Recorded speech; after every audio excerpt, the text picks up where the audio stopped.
새 힘을 주는 주말 집회에 참석하신 모든 분들을 환영합니다. 오늘 저희 집회를 위해서 선택된 노래는 창조물이 하느님을 찬양하네 시편 19편에 근거한 노래입니다. 가능하시다면 일어서셔서 노래를 부르실 수 있습니다. 노래 11번입니다.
네, 오늘 저희가 듣게 될 연제를 알려드리겠습니다. 과학 세계에서의 하느님의 지혜, 필기를 위해 다시 한번 알려드리겠습니다. 과학 세계에서의 하느님의 지혜. 의리를 위해 연설해 주실 연사는 서울 노고산 회중의 고광용 형제입니다. 연사를 초대합니다.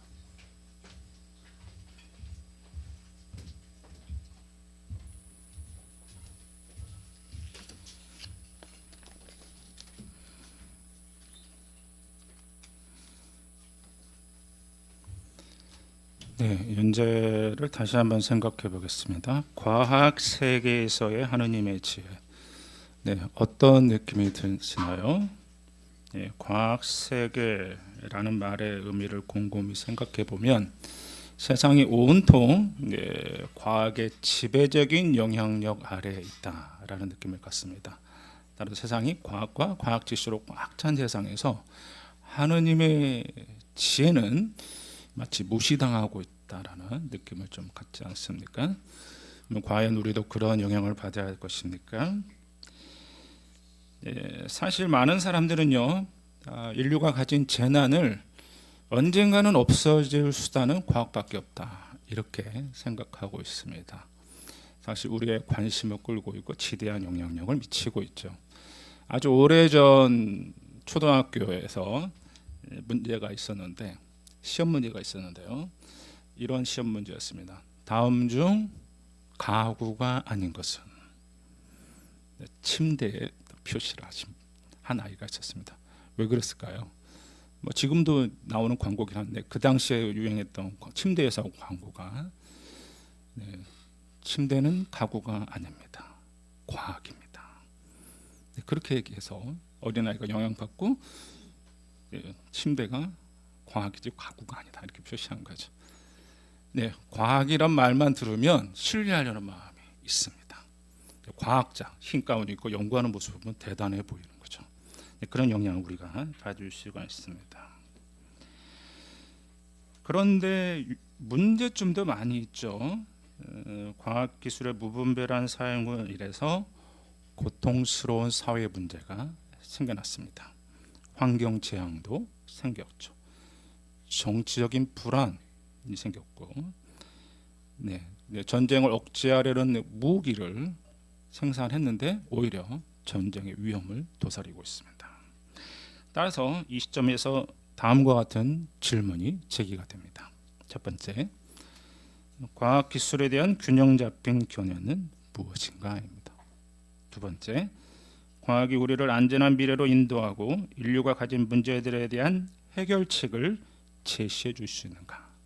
세 번째, 성서에서 이 문제에 대해 알려주는 점이 있는가.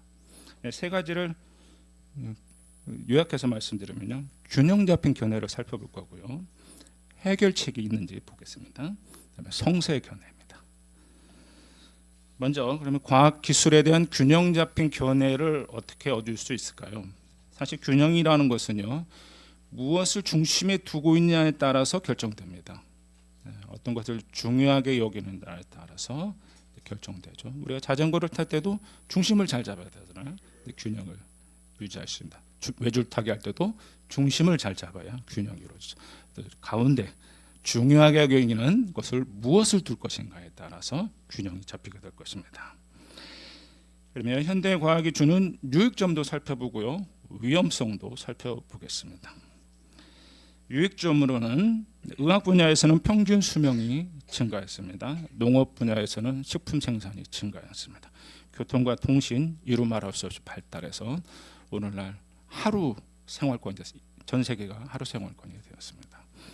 통신은 수초 안에 다 이루어지는 거죠. 또 한 가지 유익점은 우리 참 그리스도인들의 왕국 활동을 증진하는 데도 이 과학 기술을 사용하고 있습니다.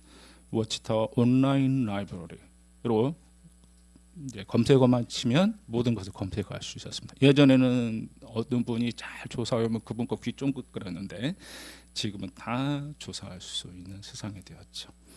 코로나 때에도 이제 줌으로 집회를 볼 수 있는 그런 마련들이 있지 않았습니까? 네, 과학 기술은 유용한 점이 증명되긴 했습니다.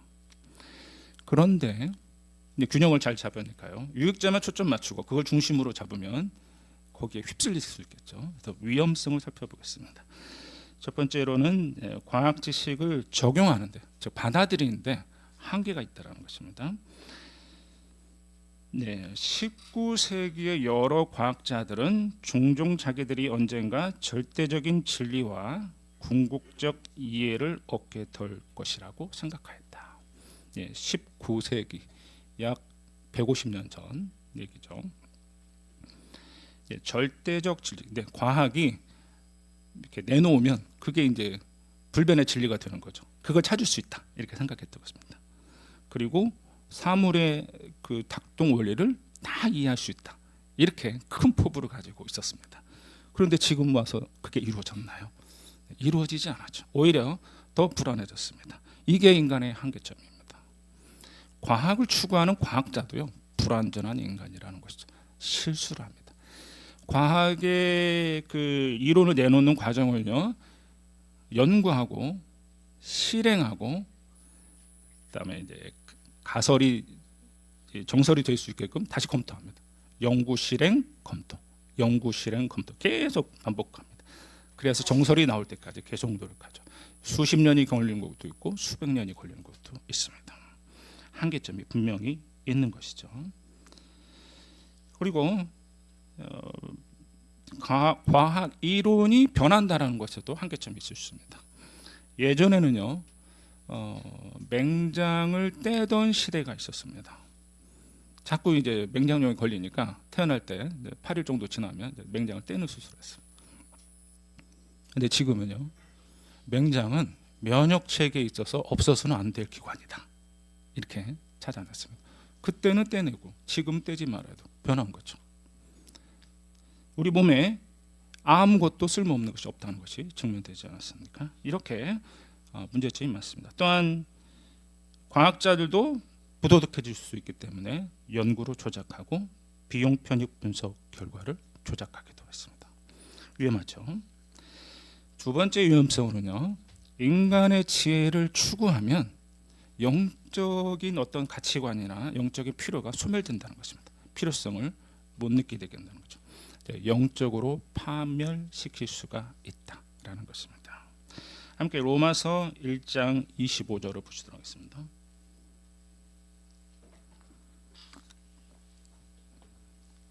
로마서 1장 25절.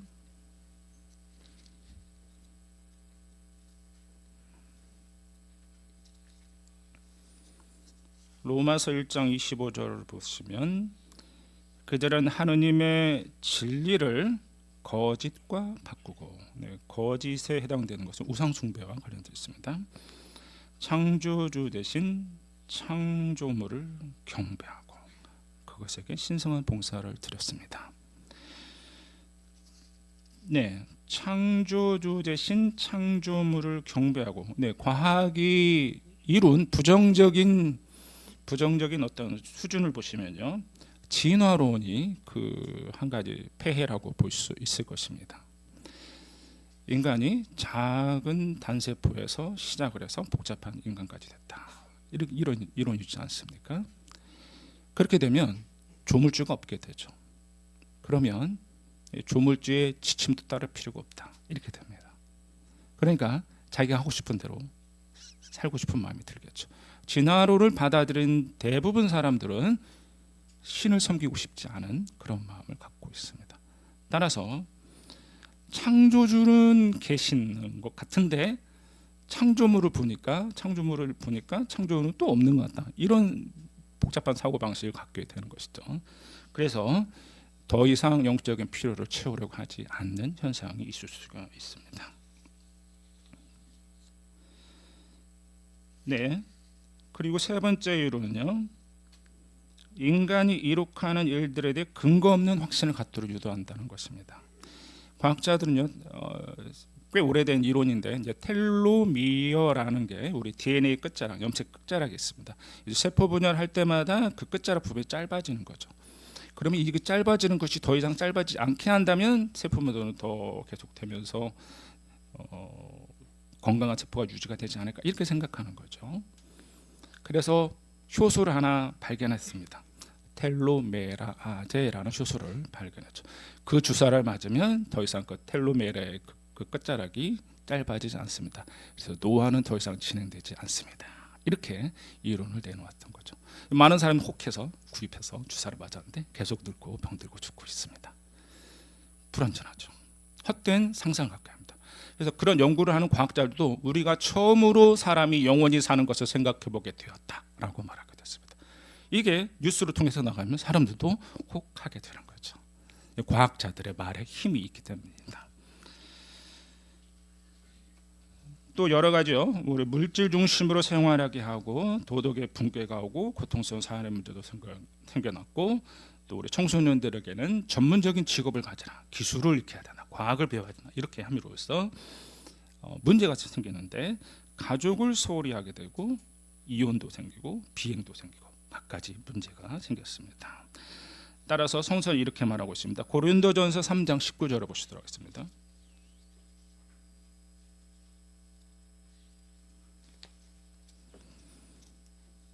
고린도전서 3장 19절. 이 세상의 지혜는 하느님께 어리석은 것입니다. 그분은 지혜로운 자들을 자기 꾀에 걸려들게 하신다라고 기록되어 있습니다. 좀 더 이제 살펴보면 아시겠지만 인간의 지혜는 정말 하느님의 지혜에 비하면 발끝에 먼지 정도밖에 되지 않다는 것을 발견하게 될 것입니다. 어리석은 것이죠. 이제 어리석다는 것은 이제 미련하다는 말도 대치될 수 있죠. 미련하다는 것은 미숙련의 줄임말이라고 합니다. 즉 경험이 없다라는 거죠. 이제 인간이요 하느님이 이룩한 일에 대한 어떤 원리를 경험하는 수가 없죠. 사실은 광합성도 사실은 그 공장이 소리 없이 돌아가는 공장이 어떻게 이루어지는지 몰라요. 그냥 산소 내뱉고 이산화탄소 빨아들인다 이 정도 알고 있는 거죠. 그렇게 한계가 있습니다. 하느님의 지혜에 비하면 인간의 지혜는 어리석고 미묘한 것입니다. 따라서 서두에 제기된 첫 번째 질문인 과학과 기술에 대한 균형 잡힌 견해는 무엇이라고 말할 수 있겠습니까? 유익점에만 초점을 맞추지 마시고 위험성도 면밀히 고려함으로 균형을 잡을 수가 있을 것입니다. 그다음에 두 번째 질문, 과학이 우리를 안전한 미래로 인도하고 인류가 가진 문제들에 대한 해결책을 제시해 줄 수 있는가라는 질문에 없다라고 결론 내릴 수 있지 않겠습니까? 그러면 오늘날 같은 과학 세계에서 사람들은 어디에서 건전한 지침을 찾아야 될까요? 바로 성서에서 찾아야 될 것입니다. 여호와의 지혜는 인간의 지혜보다 우월합니다. 고린도전서 1장 19절을 보시도록 하겠습니다. 누구나 우월한 가치관이 있으면 그것을 기준으로 판단하게 되죠. 과연 성서가 정말 우월한지 살펴보도록 하겠습니다. 고린도전서 1장 19, 20절. 내가 지혜로운 사람의 지혜를 멸하고 총명한 사람의 총명을 물리칠 것이다 라고 기록되어 있습니다. 지혜로운 사람이 어디 있습니까? 서기관이 어디 있습니까? 이 세상 제도의 변론가가 어디 있습니까? 하느님께서 세상의 지혜를 어리석게 하지 않으셨습니까? 세상에서 훌륭한 대학이라고 나온 사람들이 여러 가지 연구를 해서 내놓는 이론들이 대단해 보일 수 있지만 하느님의 입장에서는 내가 만들어 놓은 거 가지고 관찰하고 연구하고 추측해서 결론 내리는 거 갖고 내놓은 것밖에 안 되지 않습니까? 그래서 하느님께서는 어리석다 이렇게 얘기하실 수가 있는 거죠. 물리칠 것이다라는 것은 책상에 필요 없는 물건을 치우는 것과 관련되어 있습니다. 여호와 하나님께는 무가치한 것인 것이죠. 사실 과학 자체로는 유용한 점이 있었으니까 그 자체가 나쁜 건 아니지만 그것을 적용하는 것은 분명히 위험할 수가 있겠습니다. 그러면은 하느님의 지혜는 창조물과 말씀에서 볼 수 있는데 사파를 한번 보시도록 하겠습니다. 눈을 먼저 보여주시겠습니까? 네, 아름다운 눈입니다. 우리는 눈으로도 말할 수가 있죠. 감정을 전달할 수가 있습니다. 또 눈을 청소해주기 위해서 눈물이 나오죠. 눈물에 우리 경이로운 눈물이라는 2014년 깨어라의 경이로운 눈물이라는 기사를 보면은 눈물의 종류가 세 가지가 나옵니다. 기저 눈물, 기존에 이제 생기는 눈물이죠. 그래서 청소하고 매일 눈곱 생기게 하고 하는 그 눈물이 있습니다. 이제 청소를 해주는 거죠. 그다음에 이제 반사 눈물이 있습니다. 티끌이 들어가거나 찔리거나 하면 이제 눈물이 나오죠. 그다음에 가장 인간적인 눈물이라는 감정 눈물이 있습니다. 슬프거나 기쁠 때 그런 마음이 들면 눈물이 나요. 희한하지 않습니까? 어떻게 감정이 들었는데 눈물이 나올까요? 근데 이 눈물은 반사 눈물에 비해서 24% 정도의 높은 단백질을 소유하고 있다고 합니다. 감정이 격해질 때 흐르는 눈물은 단백질의 양도 달라질 수 있다랍니다. 어떻게 그렇게 설계했을까? 신기하지 않습니까? 그다음에 이제 눈의 구조를 보시면 이제 각막, 홍채, 수정체 이 렌즈 세 개로 받아들입니다. 받아들여서 이제 상을 거꾸로 돌려서 망막이라는 곳에 이제 비치게 되죠. 그 망막에 상이 맺히면 이제 1억 3천만 개의 화소라고 말했죠. 시신경, 시세포가 작용을 해서 이제 시신경을 전달해서 이제 뇌로 가서 이제 인식하게 됩니다. 근데 이 두 눈이 동시에 작용한다는 거죠. 한쪽 눈도 그렇게 작용하는데 두 눈이 동시에 작용할 때는 매우 복잡한 구조를 단시간에 해낸다는 것입니다. 얼마나 뛰어난 작품입니까? 우리 카메라를 다시 볼까요? 다음 거는 카메라 다시 보시면은 카메라의 렌즈가 여러 개죠. 사람의 눈은 아까 각막, 홍채, 수정체 세 개. 진짜 렌즈는 수정체만 있습니다. 수정체가 얇아지고 두꺼워지면서 먼 거 가까운 거 동시에 순식간에 조절이 가능하죠. 근데 렌즈는 이렇게 많습니다. 사람이 만든 렌즈는. 그러면 여호와께서 이 카메라처럼 우리 눈을 만드셨으면 어떻게 될까요? 사람 볼 때마다 먼 곳으로 왔다 갔다 하지 않겠습니까? 그러면은 조금 볼품이 없어 보이죠. 소리 없이 움직이면서 초점을 다 맞춰주고 느끼게 하고 하지 않습니까? 네, 사파 감사합니다. 네, 이 기록되는 거예요. 뇌에 기록되지 않습니까? 카메라는 필름이나 화소에 이제 저장이 되는데 맺혀서 이제 저장이 되는데 우리 뇌에 저장이 됩니다. 그래서 추억한다고죠. 기억을 쫓아간다는 겁니다. 그래서 눈을 감고 생각해 보면 그 옛날의 생각들이 다 떠올라요. 자녀를 키워보신 분들은 아시겠지만 자녀가 태어났을 때, 하품할 때, 웃을 때, 첫 웃음 터뜨 때, 첫 말 터뜨 때, 아장아장 걸을 때 다 기억이 나지 않습니까? 얼마나 훌륭한 저장 장치입니까? 비교할 수가 없는 것이죠. 이 창조문에 깃든 하느님의 지혜만 살펴보더라도 얼마나 하느님의 지혜가 우월한지 생각해 볼 수 있지 않겠습니까? 그러면 그분의 말씀에서도 찾아볼 수 있는데 그분의 말씀은요 계속 살펴보다 보면 인간의 지혜가 한계가 있다는 점을 깨닫게 됩니다. 따라서 현실적으로요 우선순위를 정할 수 있는 기준을 제시할 수가 있는 거죠. 성서의 표준을 따르면 그대로만 따르면 다 잘 될 수가 있습니다. 왜 그렇습니까? 우월하기 때문입니다. 하나씩 살펴보도록 하겠습니다. 성서는요 과학이나 성서나 인간의 진정한 필요를 충족시키면 가치가 있겠죠. 그런데 성서는 진정한 인간의 필요를 채워준다는 것입니다. 함께 이사야서 65장 20, 21절 보겠습니다.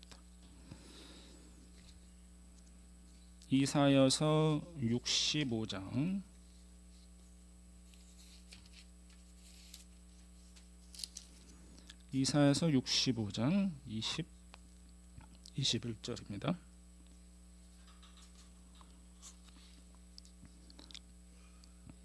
그곳에는 며칠밖에 살지 못한 아기도 없고 수명을 다 채우지 못하는 노인도 없을 것이다. 100살에 죽는 자도 아이로 여겨지며 죄인은 100살이라 해도 저주를 받게 될 것이다. 앞부분을 보면은 그곳에는 며칠밖에 살지 못하는 아기도 없다. 사실 이게 1차적으로요. 바빌론의 유배 생활을 끝내고 돌아왔을 때 평화로운 상태를 유지할 때 이것이 성취가 되었습니다. 뒷부분을 보시면 100살에 죽는 자도 아이로 여겨진다. 100살인데 아이로 여겨진다. 그런 말은 100살보다 훨씬 오래 산다는 거죠. 그러면 1차적인 예언 때 이것은 성취가 되지 않았습니다. 2차적인 예언을 말하고 있는 거죠. 여호와께서는 지혜롭게도요 자신의 약속이 정말 이루어질 것이라는 것을 장담하실 때는 먼저 1차 성취를 하십니다. 그래서 그 근거를 제시하는 거죠. 그때 바벨론에 돌아와서 너네들이 내가 말한 대로 평화롭게 되지 않았느냐. 앞으로도 그렇게 될 것이다. 이어진 성구를 보도록 하겠습니다. 21절 사람들이 집을 지어 그 안에서 살고 포도원을 만들어 그 열매를 먹을 것이다. 그들이 지은 집에 다른 사람이 살지 않고 그들이 심은 것을 다른 사람이 먹지 않을 것이다. 자기 집과 자기 포도원, 농장을 누구나 소유할 수 있는 세상. 이게 진정한 인간의 필요지 않습니까? 과학과 과학기술 또 인간이 이 필요를 채우고 있습니까? 결코 지금도 채우지 못하지만 앞으로도 채우지 못하게 될 것입니다. 이 보기 흉한 삘뚱숲이 사라지고 또 아름다운 세상으로 변할 필요성을 성서는 약속하고 있는 것이죠. 왜 그렇습니까? 우월한 지침이기 때문입니다.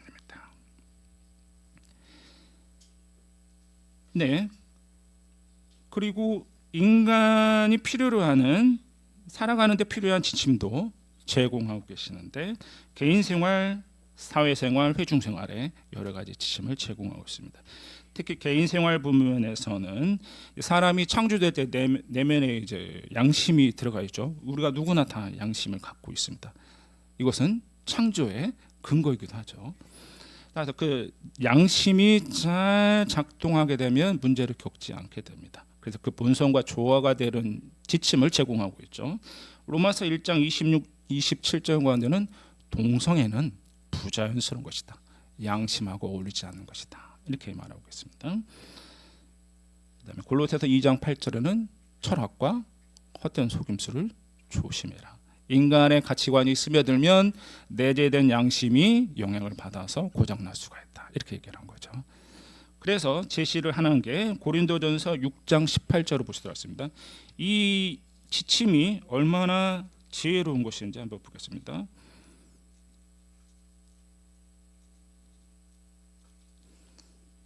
고린도전서 6장 18절.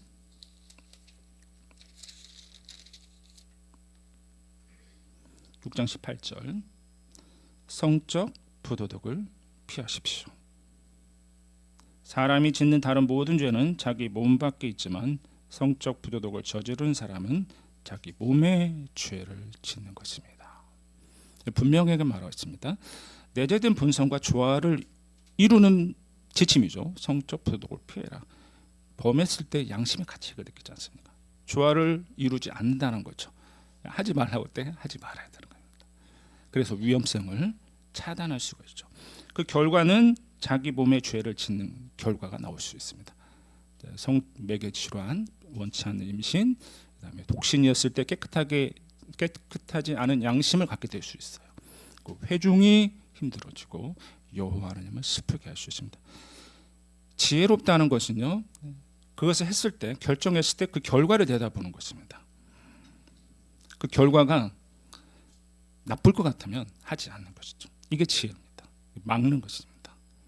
따라서 창조하신 분의 이 말씀대로 하면 얼마나 우리가 위험을 피하고 또 깨끗한 양심을 가지고 기쁘게 살아갈 수 있겠습니까?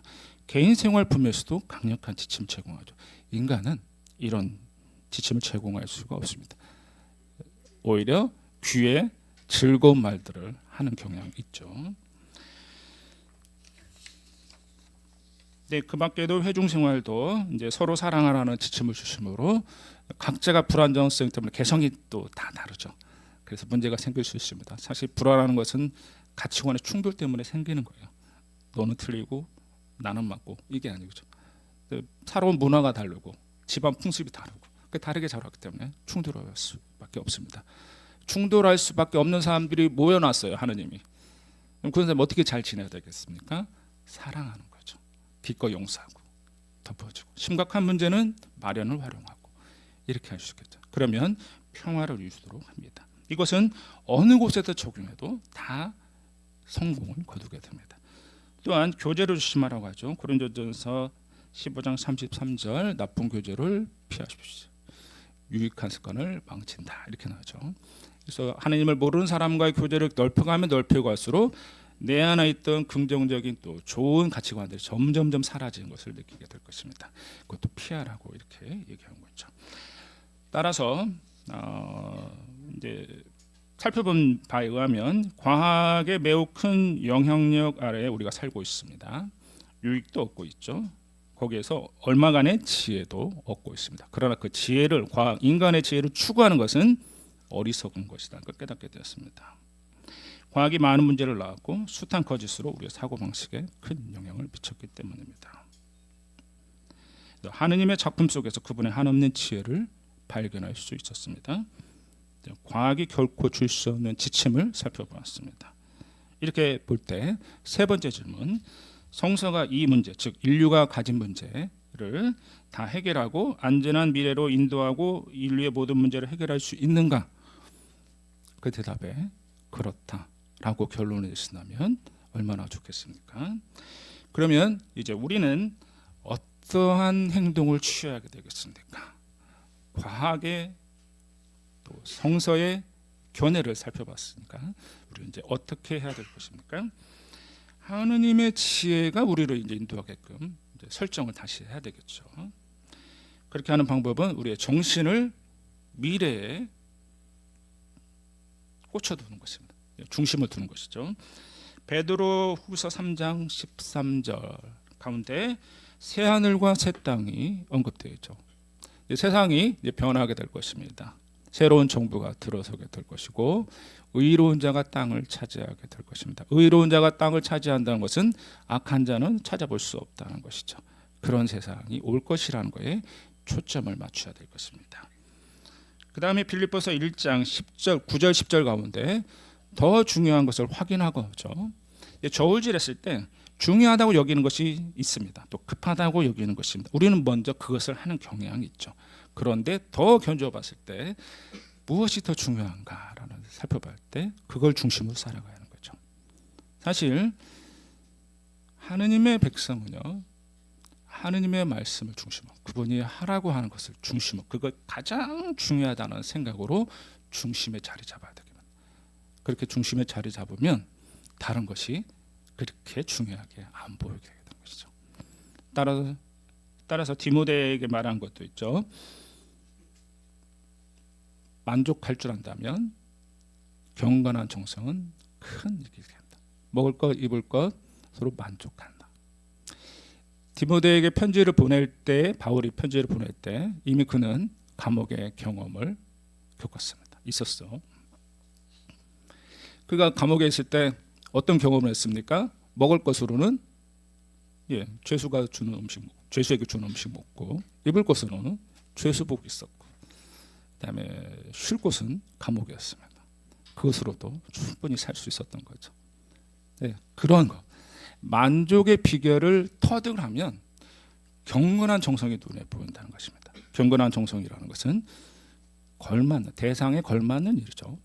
창조주시고 주권자시고 나의 생명을 주신, 나에게 선물을 주신 그분에게 걸맞는 정성, 요거를 중심으로 살아야 되지 않겠습니까? 따라서 여호와 하나님은 나와 함께 걷자라고 말씀하고 계시죠. 끝으로 전도서 3장 11절을 보시도록 하겠습니다.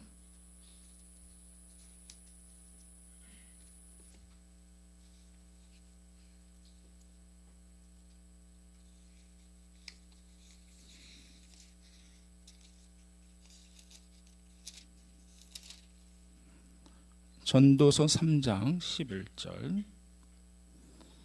그분은 모든 것을 제때에 아름답게 만드셨다. 또 그들의 마음에 영원이라는 개념을 넣어주셨다.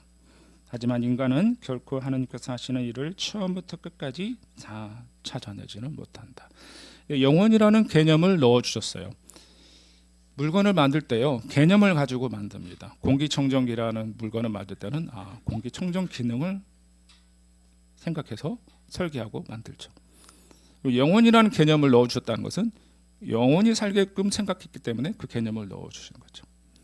우리 뇌가 1.4kg밖에 되지 않는 이 뇌가 무한의 용량을 가지고만 봐도 영혼이 살 수 있다는 것을 생각해 볼 수 있는. 근데 문제가 생겨서 이렇게 살고 있는 것일 뿐이죠.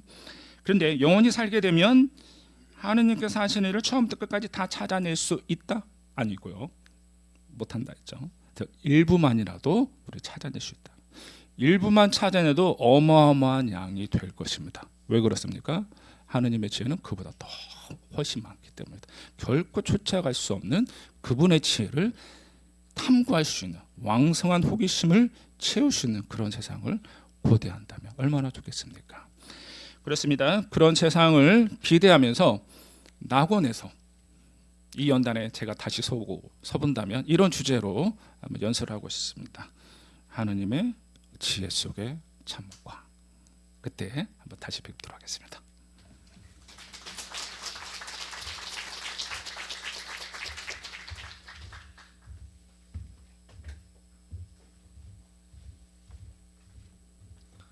네, 과학 세계에서의 하나님의 지혜라는 주제로 저희에게 좋은 연설을 해주신 고영재께 감사드립니다.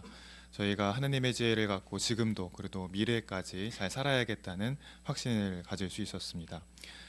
다음 성경 공개 강연은 순회대회장에서 있게 될 것입니다. 성경 공개 강연 주제를 미리 말씀드리면 무엇이 옳고 그른지 어떻게 알 수 있습니까? 입니다. 다음 주에는 이곳이 아니라 순회대회장에서 공개 강연이 있게 될 것입니다. 다음은 파수대 연구입니다. 파수대 연구 사회자 유승호 형제를 초대하겠습니다.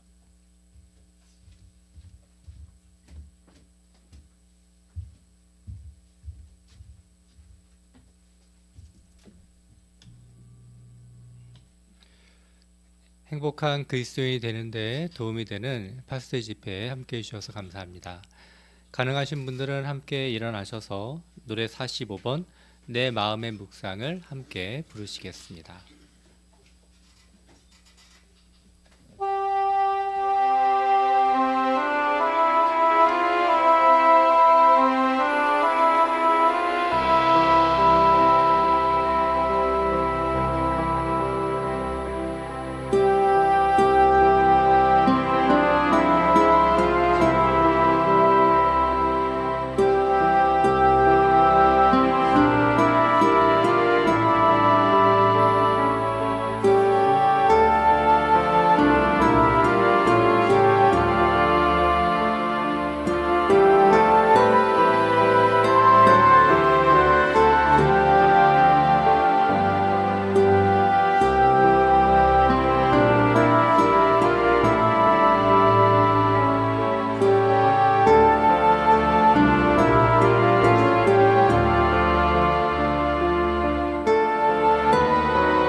네, 오늘은 2026년 1월호 두 번째 연구기사 당신도 부정적인 감정을 떨쳐낼 수 있습니다 라는 주제입니다. 주제 성구는 로마서 7장 24절로서 나는 정말 비참한 사람입니다. 네, 비참한 사람. 사실 이 말을 했던 사도 바울이 왜 이렇게 얘기했는지 오늘 우리는 이 파스텔 연구기사를 통해서 분명히 배우시게 될 것입니다. 살아가면서 누구나 이 부정적인 생각이나 감정이 들 수 있습니다. 네, 누구나 그럴 수 있죠. 과연 그렇게 했을 때 우리가 어떻게 더 좋은 또 긍정적으로 변화될 수 있는지 오늘 여러분들이 느끼셨던 그 개인적인 해설해 주신다면 더욱더 풍성한 파스텔 집회가 되리라 생각됩니다. 그럼 먼저 1항과 2항을 신규철 형제가 낭독하겠습니다. 당신은 사도 바울이 어떤 사람이라고 생각합니까? 여러 지역을 다니면서 열심히 전파하고 진리를 잘 가르치고 성경을 여러 권 기록한 사람이라는 생각이 제일 먼저 떠오를지 모릅니다. 분명 그는 용기 있고 충실한 사람이었습니다. 하지만 바울도 우리처럼 슬픔이나 낙담이나 두려움과 같은 부정적인 감정 때문에 힘들어할 때가 있었습니다. 로마서 7장 21절로 24절. 그러므로 나는 나에게서 이런 법칙을 발견했습니다.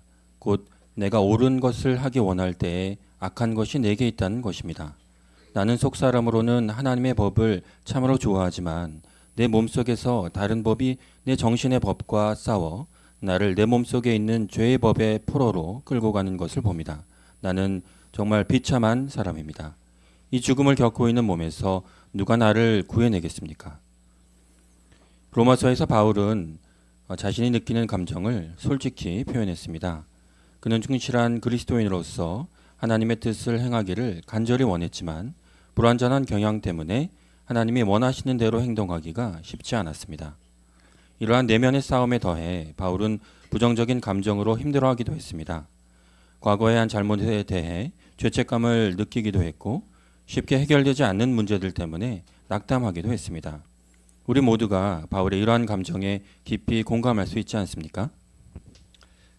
1항과 2항 바울은 때때로 어떤 감정을 느꼈으며 우리가 그의 말에 공감할 수 있는 이유는 무엇입니까?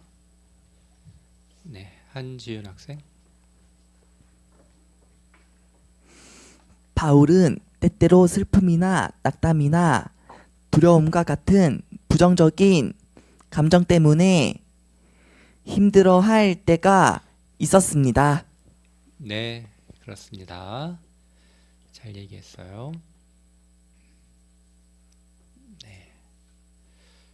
또 어떤 점을 우리가 생각해 볼 수 있습니까? 장경진 형제. 네, 낭독된 성구 로마서 7장 21절과 24절을 보게 되면 그의 마음, 그의 영은 하나님의 법을 좋아하고 그에 따라 행하고 싶지만 그 육체의 법, 그러니까 불완전한 경향이 그렇게 하지 못하는 그런 감정 때문에 힘들어했다는 것을 알 수 있습니다. 네, 그렇죠. 김은경 자매. 네, 또 과거의 한 잘못 때문에 죄책감을 느끼기도 했고 또 쉽게 해결되지 않는 문제들 때문에 낙담하기도 했습니다. 네, 그렇습니다. 최유리 자매. 그래서 우리가 사도 바울에 대해 떠올리면 그는 열심히 전파하고 진리를 잘 가르치는 그런 모습에 대해 떠올리게 되고, 이 말을 할 당시에 그는 이미 여러 차례 선교 활동을 하고 또 형제들을 가르치는 성숙한 그리스도인이었습니다. 하지만 그럼에도 자신 마음속에 있는 죄와의 싸움을 솔직하게 말하였는데요. 우리 역시 바울과 같이 장성한 그리스도인이 이런 감정과 싸웠음을 읽어볼 때 비슷한 감정을 느끼더라도 그의 말에 공감하고 또 위로를 얻을 수도 있습니다. 네, 그렇습니다. 네, 오송혜 자매.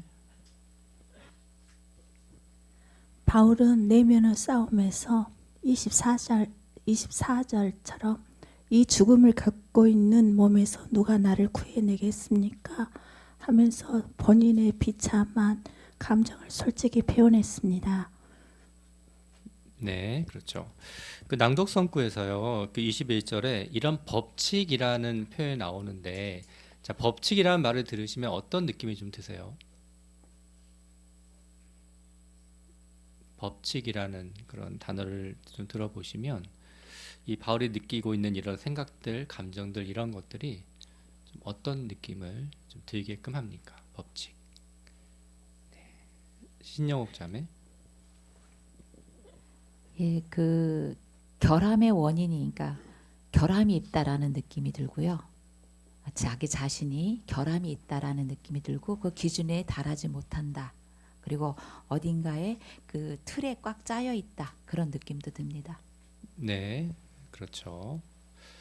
뭐 결국 법칙이라는 것은 모두에게 적용이 되는 거잖아요. 그렇죠? 따라서 이런 바울의 이런 감정이 바울뿐 아니라 우리 모두에게도 적용될 수 있는 것이란 그런 의미도 있습니다. 다음 상황 보시죠. 이처럼 바울은 여러 가지 이유로 부정적인 감정을 느꼈지만 그런 감정에 빠져 살지 않기 위해 노력했습니다. 이 기사에서는 다음과 같은 질문들을 살펴보겠습니다. 바울이 때때로 자신이 비참한 사람이라고 느꼈던 이유는 무엇입니까? 그는 부정적인 감정을 어떻게 극복했습니까? 우리는 어떻게 바울을 본받아 부정적인 감정을 잘 떨쳐낼 수 있습니까? 이 기사에서는 무엇을 살펴볼 것입니까? 네, 앞에 장하준 학생.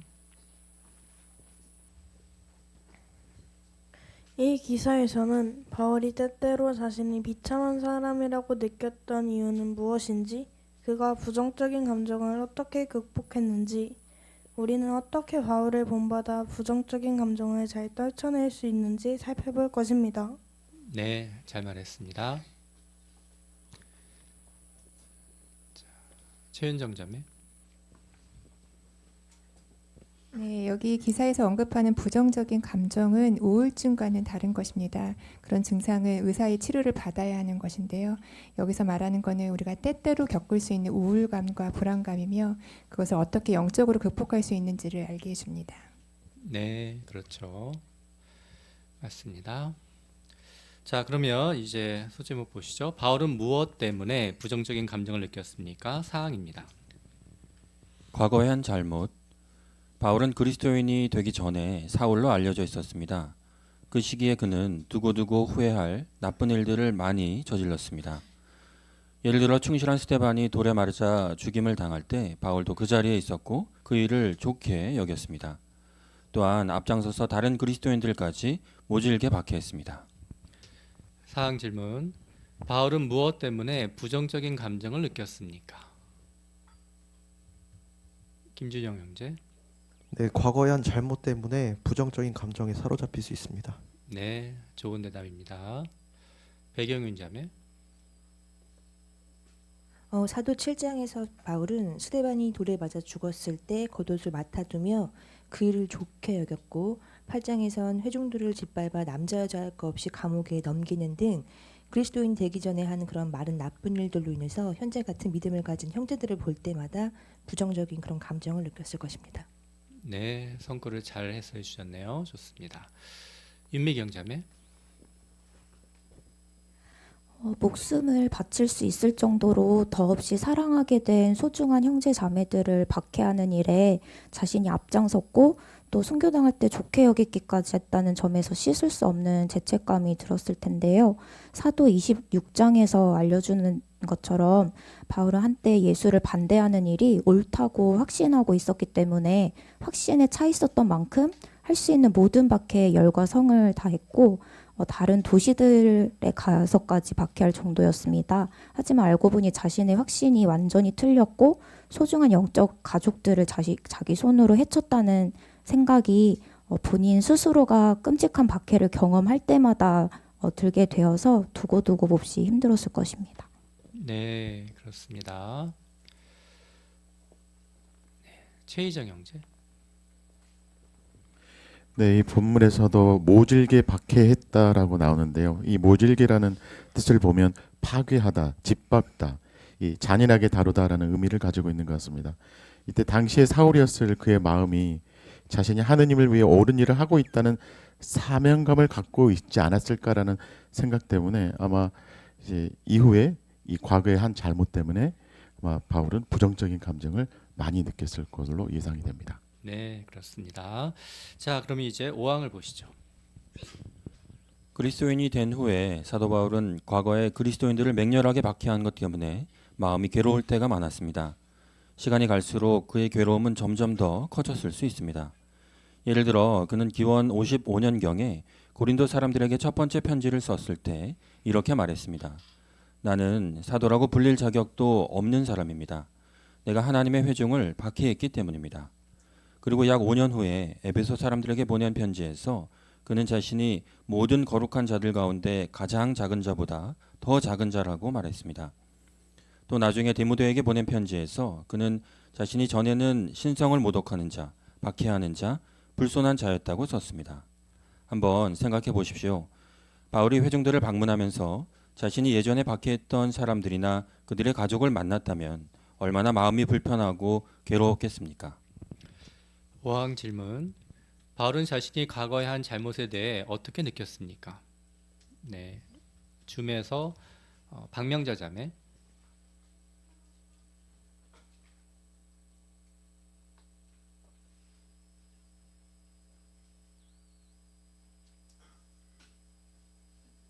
안 되세요?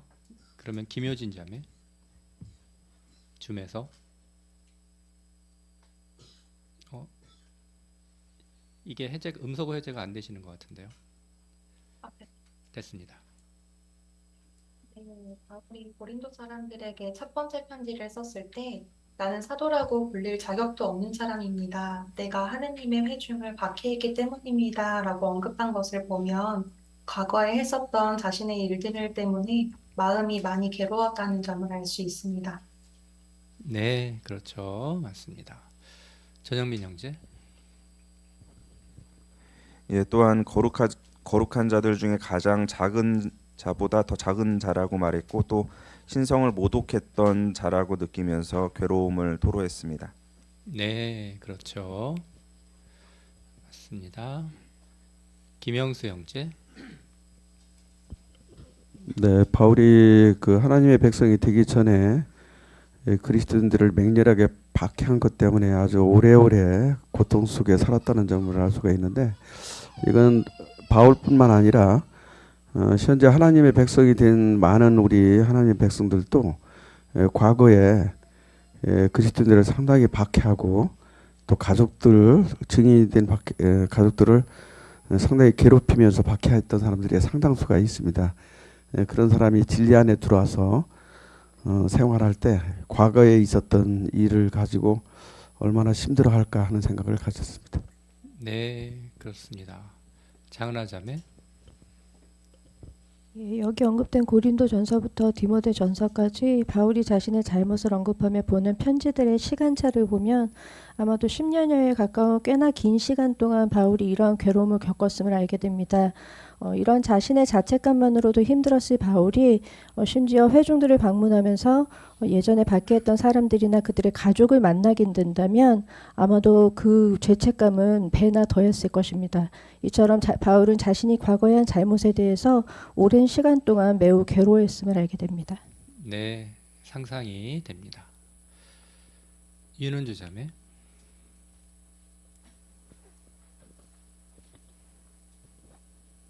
네, 바울은 자기가 그리스도를 몰랐을 때 했던 그 과거 때문에 너무 많이 힘들어 했으며 그것을 오늘까지 우리가 읽고 깨닫고 보호를 받기 위해서 기록되었다는 사실에 대해서 감동입니다.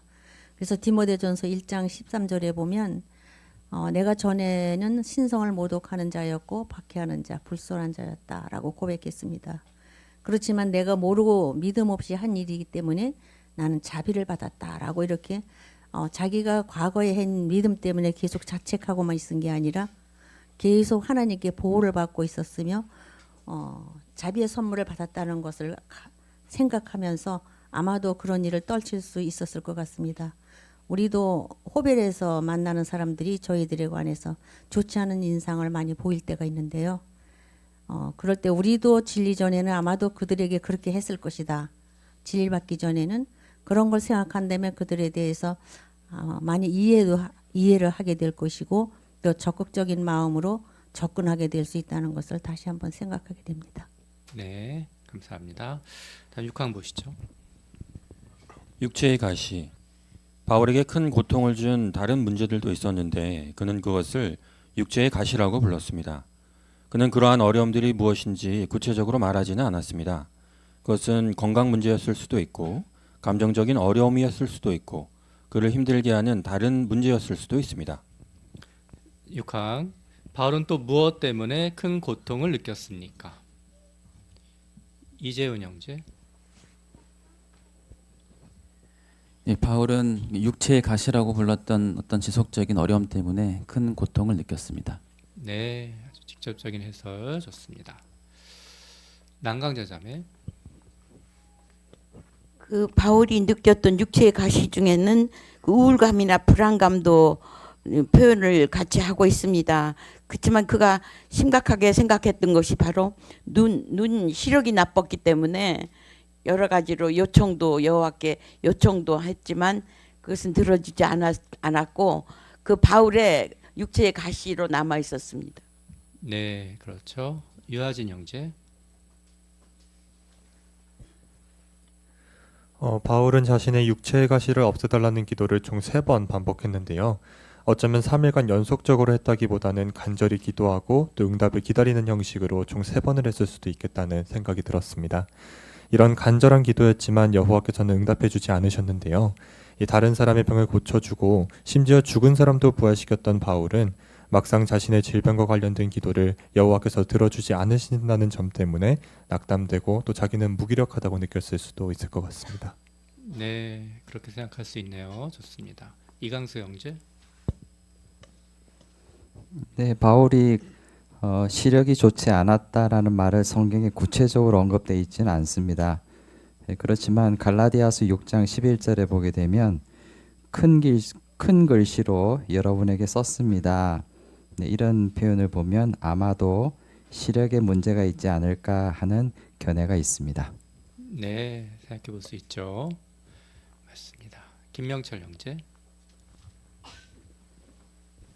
네, 말씀하신 것처럼 그 육체의 가시가 시력 문제일 수도 있는데 난회주에 보면 거짓 선생들 때문에 자신이 느끼는 염려, 거를 가리킬 수도 있다고 합니다. 이유가 어떻든 간에 이러한 문제들 때문에 아주 큰 고통을 느끼게 되고 그것이 육체의 가시로 느꼈을 가능성이 있습니다. 네, 맞습니다. 자, 그러면 이제 7항을 또 보겠습니다. 불완전성. 바울은 자신의 불완전성과도 싸워야 했습니다. 바울은 여호와의 눈에 옳은 일을 하기를 간절히 원했지만 불완전한 경영 때문에 그러한 결심이 약해지는 것을 느꼈습니다. 그는 자신의 내면에서 육체의 욕망과 옳은 일을 하려는 열망이 끊임없이 충돌하는 것을 경험했습니다. 하지만 바울은 더 나은 사람이 되기 위해서 포기하지 않고 부단히 노력했습니다. 그럼에도 불구하고 바울은 실수를 할 때가 있었습니다. 자신이 그토록 고치고 싶어 했던 말이나 행동을 또다시 하게 되었을 때 그가 얼마나 좌절했을지 생각해 보십시오. 네, 먼저 로마서 7장 18절과 19절을 낭독해 보겠습니다. 자, 어느 분께서 낭독해 주실까요? 네, 정태현 형제. 8절 나는 내 속에 곧 내 육체 속에 선한 것이 자리 잡고 있지 않다는 것을 압니다. 좋은 일을 하기 원하지만 그것을 행할 능력은 없기 때문입니다. 나는 내가 원하는 선은 행하지 않고 원하지 않는 악을 행하고 있습니다. 감사합니다. 자, 질문 보시죠. 바울의 불완전성은 그에게 어떤 영향을 주었습니까? 네, 어떤 영향을 주었습니까? 전영민 형제. 예, 옳은 일을 하려는 열망과 육체의 욕망이 끊임없이 충돌해서 고치고 싶었던 잘못을 또 하는 실수를 했을 때 좌절감을 주었습니다. 네, 그렇죠. 좋은 해설입니다. 네, 또 우리가 생각해 볼 만한 점이 뭐가 있을까요? 아니면 지금 이제 7항까지 하나의 소제목을 보셨었는데 이런 바울의 불완전성 또 바울의 경우 이런 것들을 생각해 보시면서 본인이 좀 비슷한 감정이나 그런 경험을 해보신 적이 있으시다면 네, 말씀하실 수 있습니다. 그런 비슷한 감정을 느껴보신 적이 있으신지. 네, 윤은주 자매.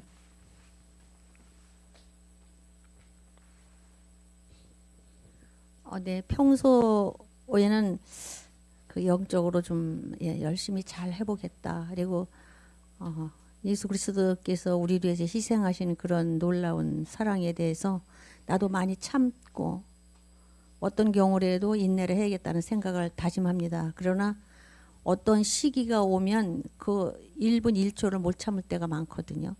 그리고 내면에서 나오죠. 그리고 돌았으면 또 1분 1초 내에 후회를 합니다. 아, 불완전성이구나. 자신도요. 원하지 않은 일이 실수로 튀어나오기 때문에. 그래서 그때는 정말 한탄스러울 때가 많이 있어요. 생활상에서. 그래서 그런 문제들을 잘 극복할 수 있도록 항상 기도로 여호와께 청하고 있습니다. 네, 솔직하게 말씀해 주셔서 감사합니다. 또 최희정 형제. 네, 저는 중학교 때 이제 저희 누나가 성수연구를 시작하는 길, 저는 태권도를 배우는 길이 갈라졌었습니다. 그때 누나가 왕국회관을 가면 어머니께 열심히 일러 바치고 또 언어적으로 받게 했던 기억이 있는데 지금 와서 보면 이 5항에 있는 것처럼 아직도 누나가 지금 열심히 정규 파이원이라서 봉사하고 있거든요. 그래서 많은 미안한 마음을 갖고 있습니다. 네, 그렇군요. 언어적인 박해. 네, 좋습니다. 자, 그러면 이제 다음 소제목 보실까요? 바울은 부정적인 감정을 어떻게 떨쳐낼 수 있었습니까? 8항입니다.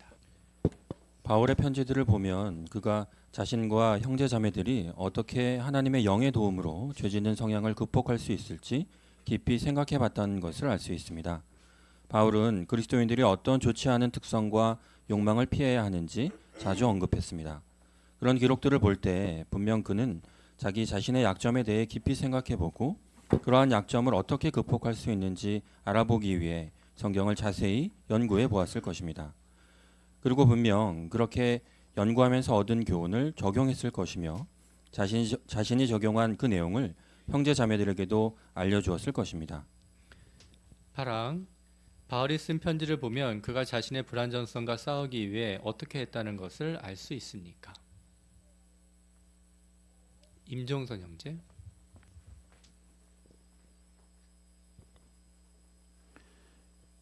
여러분이 육체를 따라 산다면 반드시 죽을 것입니다. 그러나 영으로 육체의 행위를 죽이면 살 것입니다. 라고 쓴 것을 보면 자신과 형제 자매들이 어떻게 하나님의 영의 도움으로 죄 짓는 성향, 즉 불완전성을 극복할 수 있을지 깊이 생각해 본다는 것을 알 수 있습니다. 네, 성구를 적용해서 잘 말씀해 주셨네요. 김수현 자매.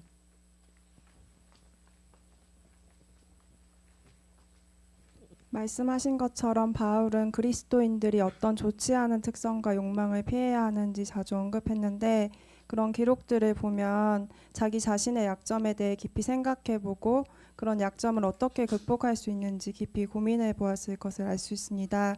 그래서 배운 것을 실제로 적용하면서 형제 자매들에게도 그런 교훈을 알려주었습니다. 네, 그렇죠. 유미연 자매.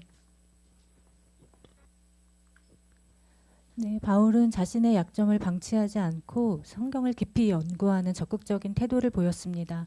우리도 부정적인 감정이 들 때 방치하지 않고 관련된 성구의 교훈을 찾아서 구체적으로 연구하고 현재 자신의 상황에 대입해 볼 수 있을 것입니다. 또한 바울처럼 자신의 시행착오와 약점을 극복한 과정들을 동료들에게 진솔하게 공유할 때 그 솔직함은 회중 전체를 세워주는 일이 될 것입니다. 네, 그렇습니다. 좋은 점이네요. 자, 그러면 9항과 10항 또 보겠습니다. 바울은 때때로 낙담이 될 때가 있었지만 그에게는 기쁨을 잃지 않을 이유들이 많이 있었습니다. 예를 들어 그는 함께 여행하며 전파 활동을 하던 동료들이 좋은 보고를 들려주었을 때 기뻐했습니다. 또한 동료 형제 자매들과 가깝게 지내면서 기쁨을 얻었습니다. 그에 더해 자신이 여호와의 승인을 받고 있다는 것을 확신했습니다. 그래서 깨끗한 양심으로 그분을 섬길 수 있다는 것에 행복해했습니다. 심지어 로마에서 수감되어 있을 때에도 형제 자매들에게 주 안에서 기뻐하라고 권했습니다. 바울이 한 말들을 보면 그가 부정적인 감정에 파묻혀 있지 않았다는 것을 알 수 있습니다. 분명 그는 부정적인 생각이 들 때 신속히 그러한 생각을 떨쳐버리고 긍정적인 것들에 대해 생각해 보았을 것입니다. 바울이 부정적인 감정을 잘 극복할 수 있었던 또 다른 이유가 있습니다. 그는 대속을 하나님께서 자신에게 주신 개인적인 선물로 여겼습니다. 그렇기 때문에 그는 여호와께서 예수 그리스도의 대속 희생을 통해 자신이 과거에 지은 죄를 용서해 주셨고 앞으로도 자신의 죄를 용서해 주실 것이라는 점을 확신할 수 있었습니다. 바울은 과거에 많은 잘못을 저질렀고 불완전했지만 계속 기쁨을 잃지 않고 하나님께 신성한 봉사를 드릴 수 있었습니다. 9항과 10항 질문 보시죠. 바울이 부정적인 감정을 극복하는데 무엇이 도움이 되었습니까? 네, 최시원 학생. 바울은 함께 전파 활동을 하던 동료들이 전해준 긍정적인 소식을 들을 때 기뻐했고 디모데와 같은 충실한 동료들과 가깝게 지내며 그들과의 관계에서 큰 위로와 기쁨을 얻었습니다. 혼자서 고립되어 고민하기보다 동료 그리스도인들과 긴밀히 연합하며 힘을 얻었습니다. 네, 아주 좋은 해설을 해주었네요. 감사합니다.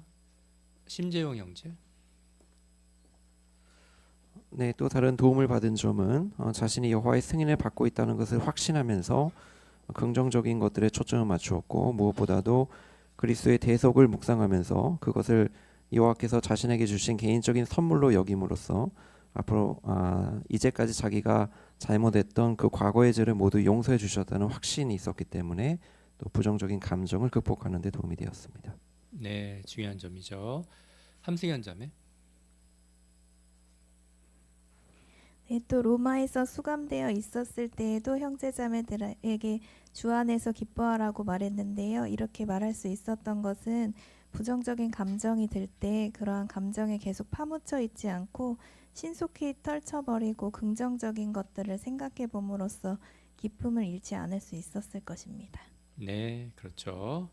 맞습니다. 자, 그러면 여기 에베소서 1장 7절 낭독 성구 함께 좀 보시겠습니다. 자, 어느 분께서 낭독해 주실까요? 에베소서 1장 7절 여기를 조본우 자매.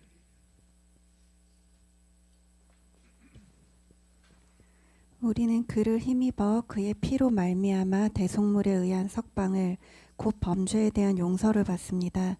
그것은 그분의 과분한 친절의 풍성함에 따른 것입니다. 감사합니다. 자, 이 성구에서 우리는 어떤 점을 배울 수 있을까요?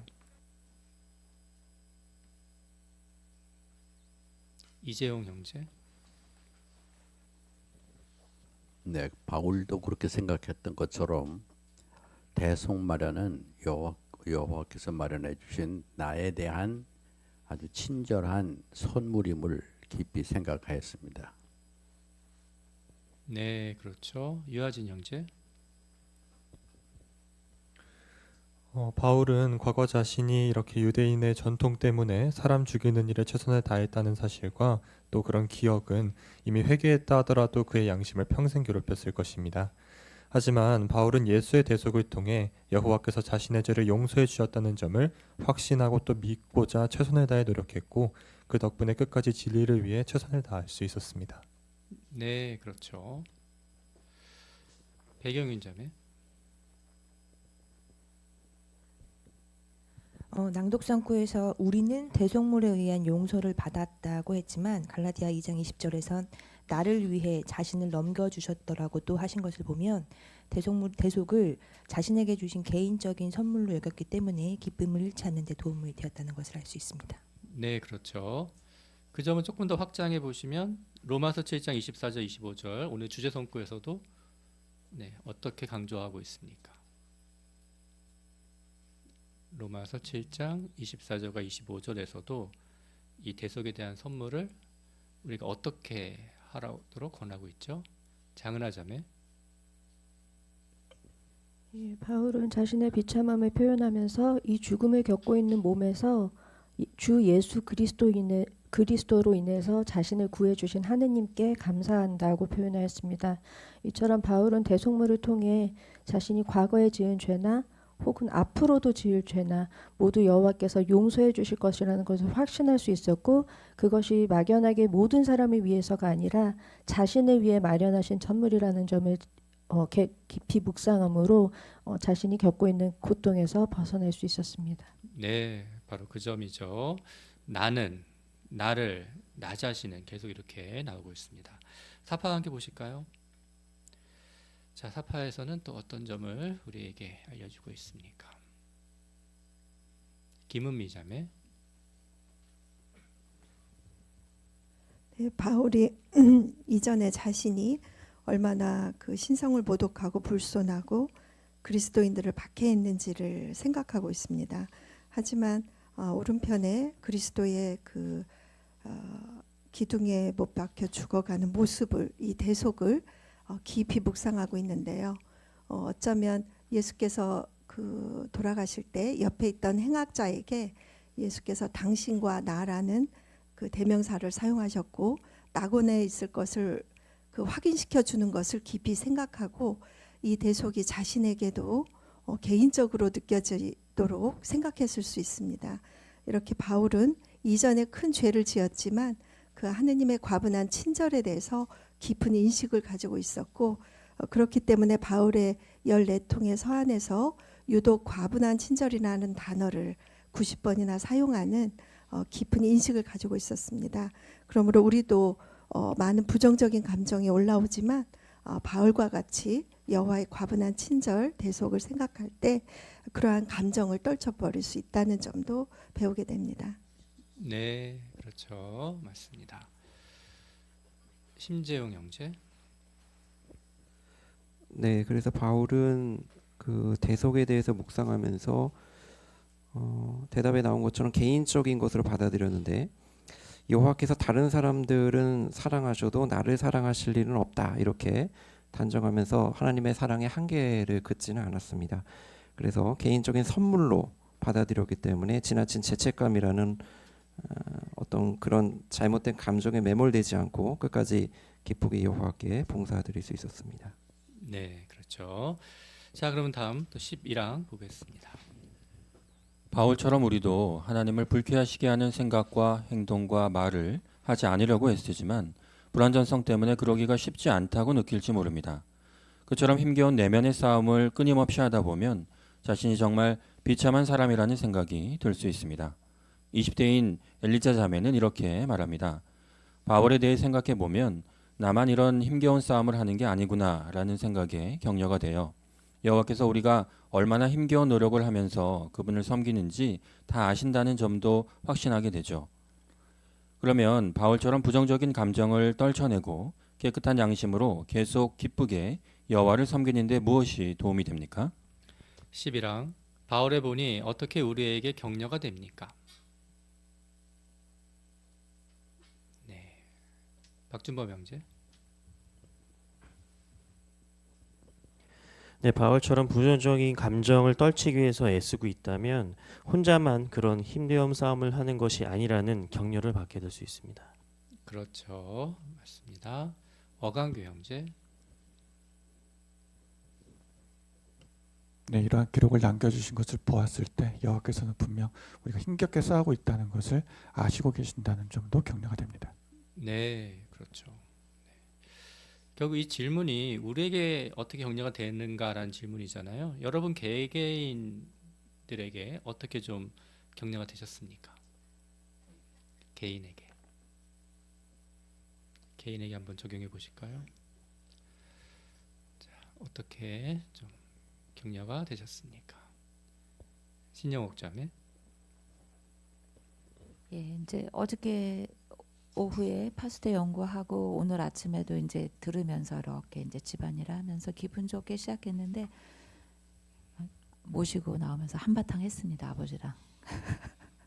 그러면서 걸어오면서 무슨 느낌이 들냐면 아, 오늘 파스텔 연구가 정말 나에게 필요한 거구나. 그러면서 오면서 여호와 하나님 예수 그리스도의 대속의 원칙으로 저의 죄를 사하여 주십시오.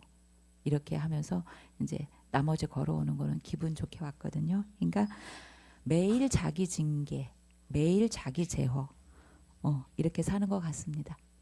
네, 정말 공감이 되는 말씀인 것 같습니다. 자, 그러면 이제 우리는 어떻게 부정적인 감정을 떨쳐낼 수 있습니까? 라는 소제목 하에 12항 보시죠. 좋은 영적 습관을 유지하십시오. 영적으로 좋은 습관을 유지하면 긍정적인 생각을 하는데 도움이 됩니다. 몸에 좋은 습관을 유지하면 건강해지는 것과 마찬가지입니다. 잘 먹고 정기적으로 운동하고 잠을 충분히 자면 건강에도 도움이 되고 기분도 좋아집니다. 이와 비슷하게 성경을 매일 읽고 전파 활동에 참여하고 잘 준비해서 집회에 참석하고 해설에 참여하면 부정적인 생각이 아니라 긍정적인 생각을 하게 되고 더 행복해집니다. 12항 좋은 영적 습관을 유지하는 것이 부정적인 생각을 떨쳐내는데 어떻게 도움이 됩니까? 네, 이로운 학생. 성경을 매일 읽고 전파 활동에 참여하고 잘 준비해서 집회에 참석하고 해설에 참여하는 좋은 영적 습관을 유지한다면 부정적인 생각을 떨쳐내고 긍정적인 생각을 하게 되고 더 행복해집니다. 네, 그렇죠. 좋은 해설입니다. 네. 또 윤미경 자매. 푸른색 사과를 생각하지 말라고 하면 오히려 더 뚜렷하게 푸른색 사과가 떠오르지만 다른 드리워진 꽃밭이나 시원하게 떨어지는 폭포수를 떠올려 보라고 하면 사과 생각은 나지도 않고 점점 잊혀지게 될 텐데요. 마찬가지로 좋은 영적 습관을 가지고 좋은 경험들과 긍정적인 생각으로 하루하루를 채워나가다 보면 부정적인 생각이 점차 줄어들다가 더 많이 행복한 사람이 될 수 있을 것이기 때문에 부정적인 생각을 곰곰이 하기보다는 여호와께 문제를 모두 쏟아냈으니까 잘 해결될 거라는 그런 긍정적인 생각을 가져야겠습니다. 네, 좋은 예네요. 제 기억에 남습니다. 네, 장은하 자매. 예, 그래서 로마서 12장 11절에서 바울은 영으로 타오르라고 권고하였습니다. 이 타오르다라는 번역된 단어는 문자적으로 끓다를 의미하는데요. 주전자에 물이 계속 끓게 하려면 지속적으로 열이 공급해야 타오를 수 있습니다. 따라서 우리 역시 우리가 부정적인 부정적인 생각을 물리치고 좋은 관계를 유지하고 영적인 활동을 유지해 나가려면 성경을 읽고 전파에 참여하고 집회에 참석하는 등 여호와께서 마련해 주신 모든 영적 마련을 통해서 우리에게 계속 영양분을 공급할 필요가 있음을 알게 됩니다. 네, 맞습니다. 중요하죠. 자, 그러면 이제 13항과 14항 또 보시겠습니다. 존 형제의 경험을 생각해 보겠습니다. 그는 39세 때 희귀암에 걸렸다는 진단을 받았습니다. 처음에 그는 큰 충격을 받았습니다.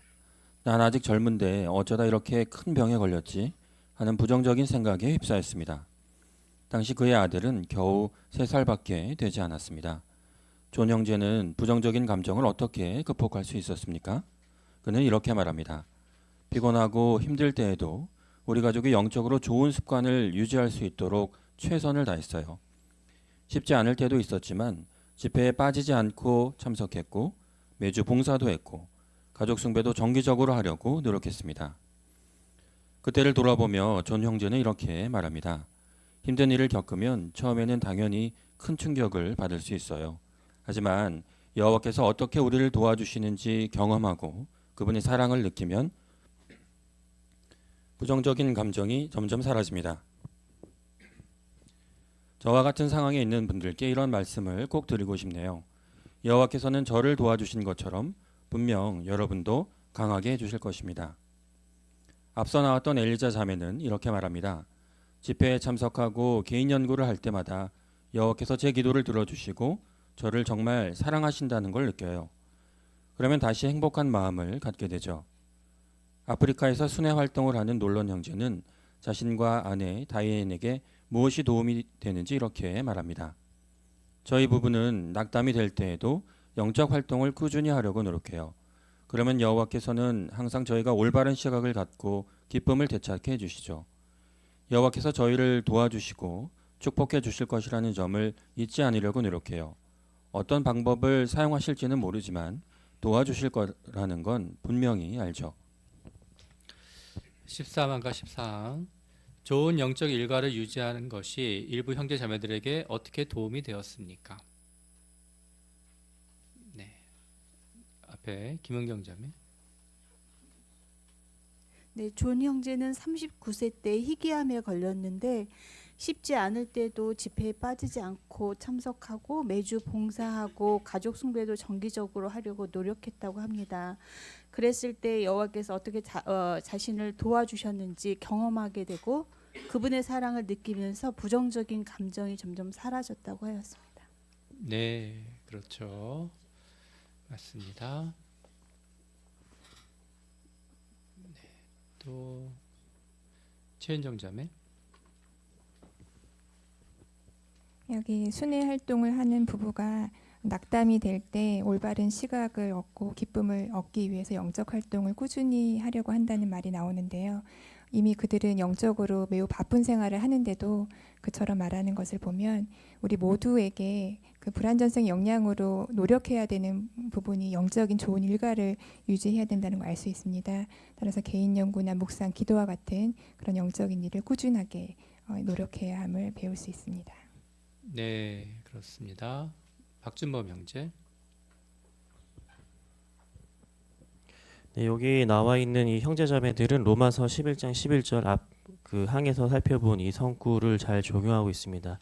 11절에 보면 게으름을 피우지 말고 부지런히 일하십시오라는 표현이 있는데 이렇게 영적인 일과들을 기분에 따라서 하는 것이 아니라 육체의 건강을 위해서 매일매일 운동하는 것처럼 규칙적으로 하는 것입니다. 이렇게 해서 성경 읽기, 집회 준비 또 이런 것들을 미루지 않는 이런 부지런함이 이 형제 자매들에게 큰 도움이 되었음을 알 수 있습니다.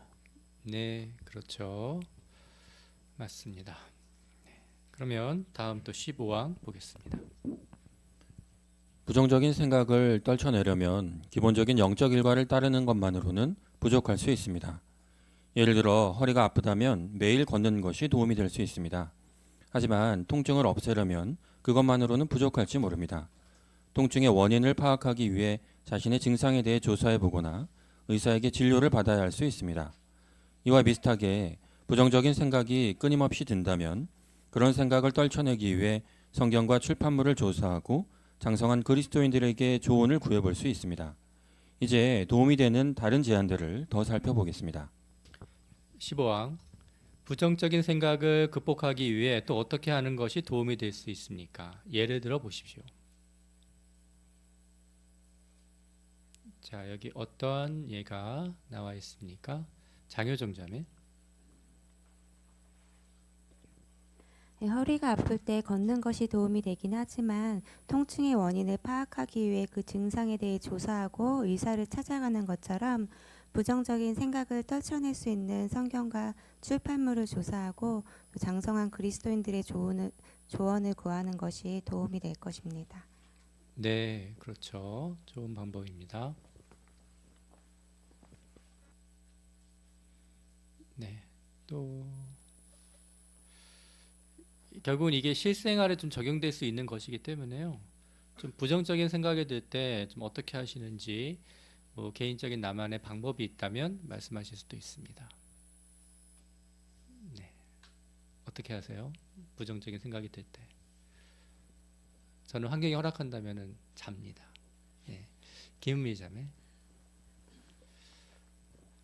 네, 아침에 일어났는데 여전히 기분도 그렇고 부정적인 생각이 계속 있을 때 물론 매일의 성구를 읽고 묵상을 하지만 그래도 또 뭔가 필요하다는 걸 느낄 때 있는데요.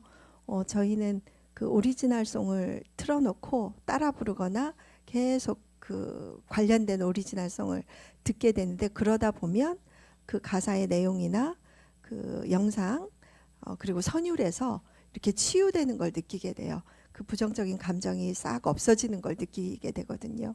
그래서 오리지널송으로 하루를 시작하는 것도 좋은 영향을 미칠 수 있을 것입니다. 네, 정말 좋은 방법이네요. 네. 김은경 자매. 저는 감사할 만한 것들을 하나하나 곱씹어서 생각해 봅니다. 그러다 보면 너무나 많아서 그 부정적인 생각이 또 바로 사라지는 경험을 많이 하게 됩니다. 네, 이건 역시 정말 좋은 방법이죠. 장재현 자매.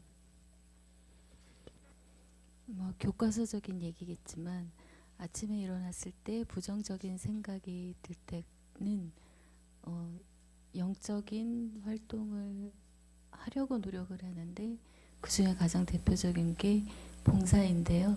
봉사를 하면서 가장 하면서도 부정적인 생각이 들 때가 있는데 그렇게 형제자매들과 대화를 나누고 하다 보면 여기 놀련 형제가 말씀하신 것처럼 그 올바른 시각을 갖게 되더라고요. 문제에 대해서. 그래서 그런 게 가장 좋은 점이었던 것 같습니다. 네, 수능 만점자도 항상 교과서 위주로 공부합니다. 네, 가장 좋습니다. 김영수 형제. 네, 누구나 부정적인 생각을 가질 수가 있죠. 어떤 때는 아주 심한 부정적인 생각을 가질 수 있는데 그것을 계속 그런 생각을 갖다 보면 늪에 빠지듯이 완전히 헤어날 수 없는 그런 지경까지 갈 수 있습니다. 그런 것들을 신속하게 전환하지 않으면 무활동에 빠질 수도 있고 영적으로 심각한 문제를 겪을 수가 있습니다.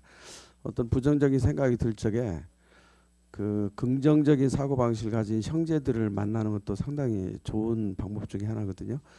영적으로 상당히 장성돼 있고 영적으로 또 긍정적인 생각을 가진 형제를 만나서 같이 식사를 하고 대화를 하고 이러면은 기분이 전환되면서 부정적인 생각이 또 긍정적인 생각으로 확 바뀌는 그런 경험들을 해봤습니다. 네, 이것도 좋은 방법입니다. 자, 그러면 다음은 16항을 또 보겠습니다. 자신에게 필요한 것이 무엇인지 정확히 파악할 수 있게 도와달라고 기도하십시오. 다윗 왕은 여호와께서 자신을 잘 아신다고 확신했습니다. 그래서 자신이 왜 근심하는지 정확한 이유를 알 수 있게 도와달라고 여호와께 청했습니다. 우리도 부정적인 생각이 왜 드는지 그 생각을 어떻게 극복할 수 있는지 알 수 있게 도와달라고 여호와께 청할 수 있습니다. 또한 스스로도 다음과 같은 점들을 생각해 볼 수 있습니다. 내가 이런 감정을 느끼는 진짜 이유는 뭘까? 나는 어떤 상황에서 이런 부정적인 생각이 드는가?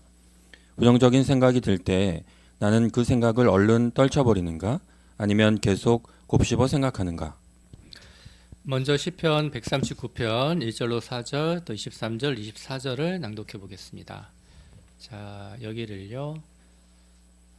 정태훈 형제.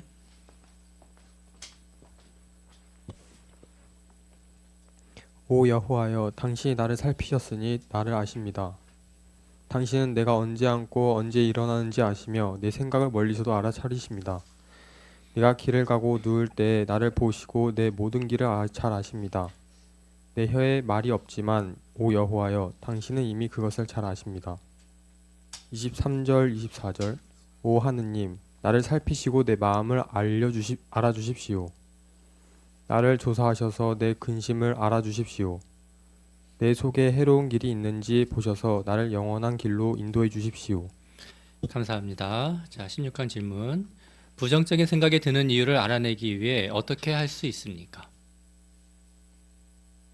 자, 그 이유를 알아내기 위해 어떻게 할 수 있습니까? 김경미 자매.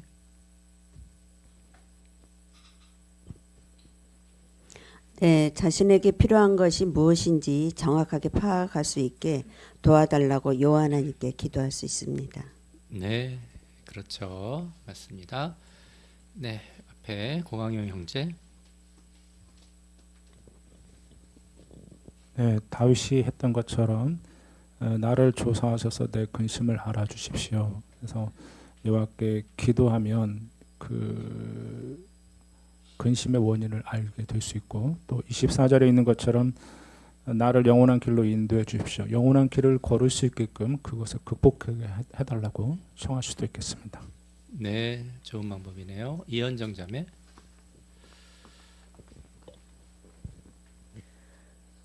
여호와께 기도해야 하는 가장 큰 이유를 낭독 성구에서 알려주는데요.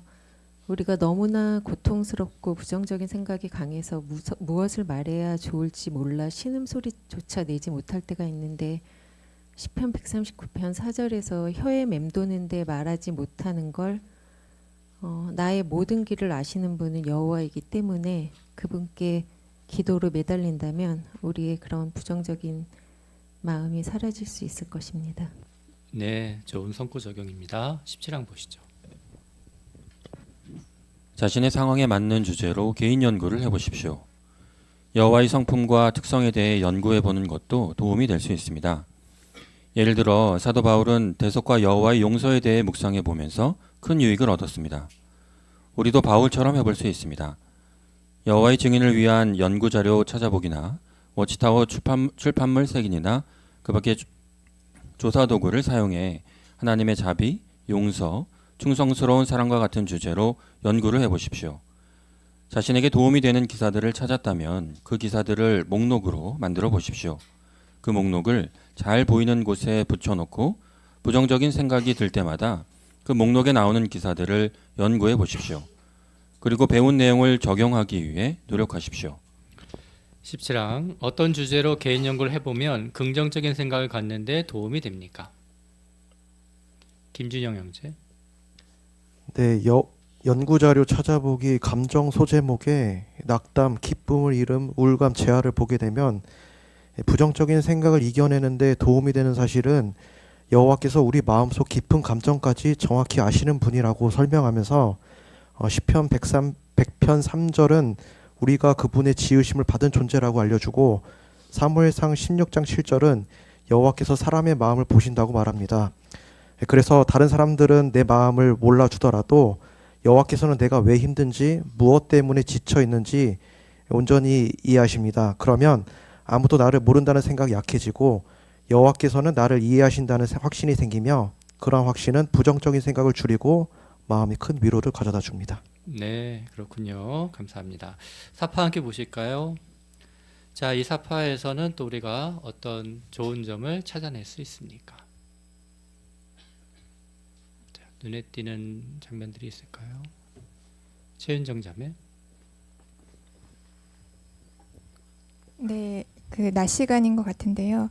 아마 계획된 활동이 많을 텐데 이 형제는 그 부정적인 감정이 떠올랐을 때 그것을 떨쳐내는 것을 저녁까지 미루지 않습니다. 그렇게 한다면 그 우울하고 불안한 마음 때문에 기쁨을 잃게 될 것이기 때문에 즉시 그렇게 행동하는데요. 이 형제가 이전에 자신에게 도움이 되는 성경 구절 또 내용을 메모한 것을 보면서 지금 자신의 감정에 도움이 될 만한 점들을 새롭게 연구하고 메모하는 모습인 것 같습니다. 이번 달 방송에서도 우리의 감정 에너지가 한정되어 있기 때문에 낭비하지 말고 지혜롭게 사용하라는 말이 나왔는데요. 이 형제처럼 불필요한 감정의 에너지를 소모하지 않기 위해서 우리가 이렇게 적극적인 노력을 해야 됨을 배울 수 있습니다. 네, 그렇군요. 좋습니다. 최유리 자매.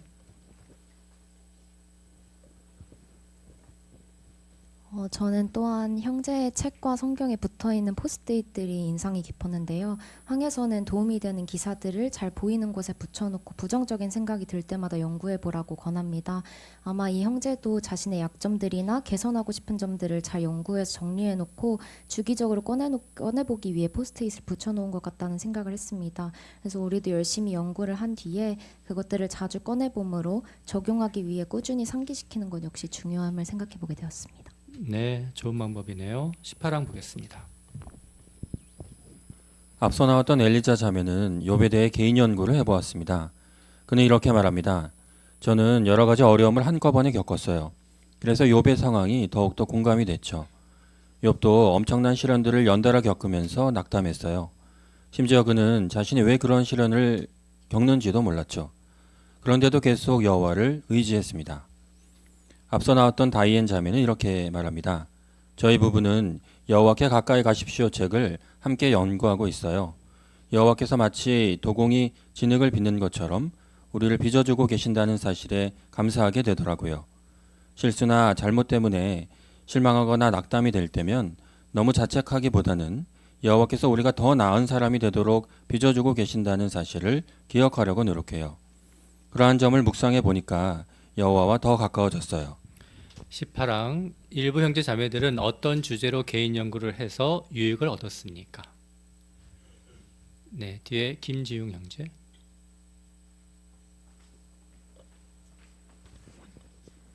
네, 엘리자가 욥의 시련과 인내에 대해 연구함으로 욥이 연달아 겪는 시련 속에서도 하느님에 대한 신뢰를 잃지 않는 법을 배웠고 또 계속 여호와를 의지하게 되었습니다.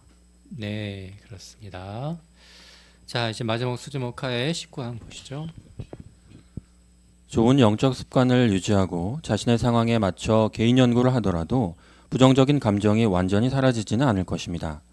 어떤 날에는 부정적인 감정이 밀려와서 자신이 비참한 사람이라는 생각이 들지도 모릅니다.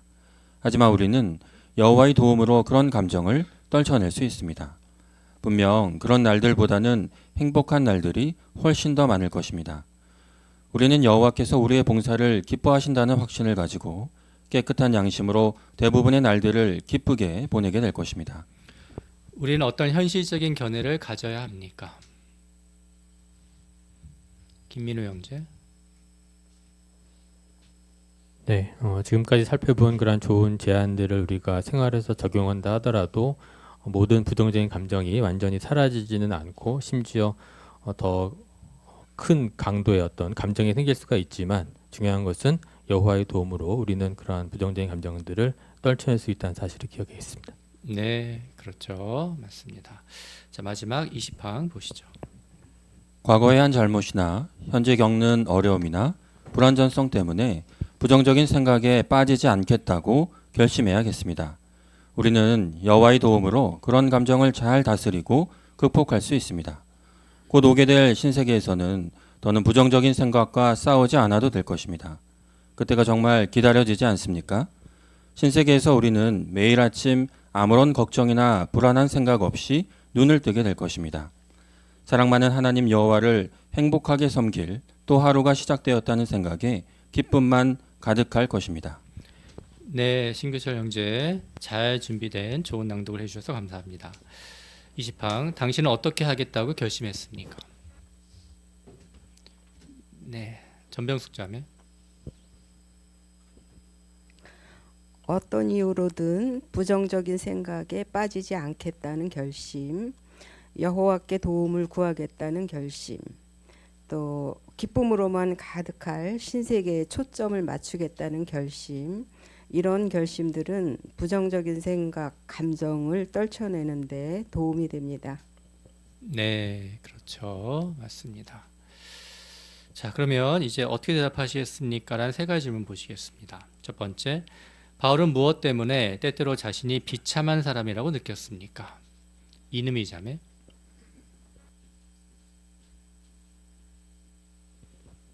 네, 과거의 한 잘못인데 그리스도인이 되기 전 사울이었을 당시 그리스도인들을 모질게 박해한 일로 늘 괴로움에 시달렸고 또 육체에 가신 건강 문제로 또한 자신도 옳은 일을 하기를 원했지만 불안전성 때문에 괴로웠고 비참했을 것입니다. 네, 그렇죠. 두 번째, 바울이 부정적인 감정에 빠져 있지 않고 깨끗한 양심으로 기쁘게 여호와를 섬기는데 무엇이 도움이 되었습니까? 네, 어강규 형제. 여러 가지 영적인 활동들로 얻게 되었을 그가 느꼈을 기쁨들, 또 그리고 대속을 비롯한 여호와께서 주신 것들을 생각해보고 묵상해 볼 때 계속 기쁨을 유지할 수 있었습니다. 그렇죠. 다음, 우리는 어떻게 부정적인 감정을 떨쳐낼 수 있습니까?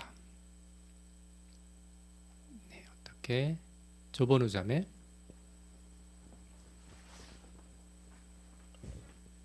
네, 우리는 좋은 영적 습관을 유지하고 자신의 상황에 맞춰 개인 연구를 하고 바울처럼 부정적인 생각을 어떻게 극복할 수 있는지 여호와께 기도로 도움을 요청할 수 있습니다.